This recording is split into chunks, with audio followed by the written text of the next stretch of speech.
చంద్రబాబు గారు అరెస్ట్ అయినప్పుడు జైల్లో ఉన్నప్పుడు ఆయన్ని విడిపించడానికి ఆయన తరపున వాదించిన సిద్ధార్థ లోద్ర ఆ తర్వాత నుంచి బాబు గారికి తెలుగుదేశానికి ప్రభుత్వానికి ఇష్టడయ్యారు.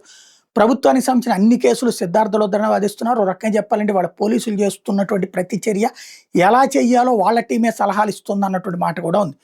ఇప్పుడు ఒక జీవోకి సంబంధించినటువంటి కాపీలతో పాటుగా ఏపీ అబ్జర్వర్ ఒక సంచలన వార్తను ప్రొజెక్ట్ చేసింది.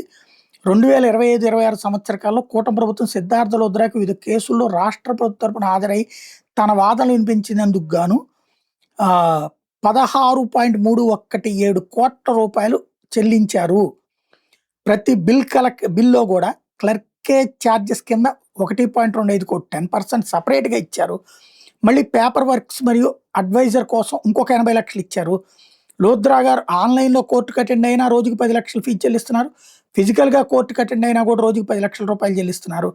2025 నుండి కోర్టుకి హాజరైన వాటికి ఈ నెలలో పేపర్ వర్క్స్ మరియు అడ్వైస్ కోసం 82 లక్షలు రిలీజ్ చేసుకొచ్చారు. ఇట్లా టోటల్గా డబ్బులని తీసుకెళ్ళి ఆయన సంస్థలకు పెడుతున్నారన్నటువంటి లెక్కను ప్రొజెక్ట్ చేసుకొచ్చారు. బట్ ఈ అమౌంట్ చాలా తక్కువే అని చెప్పి వీళ్ళు లెక్క చెప్తారు.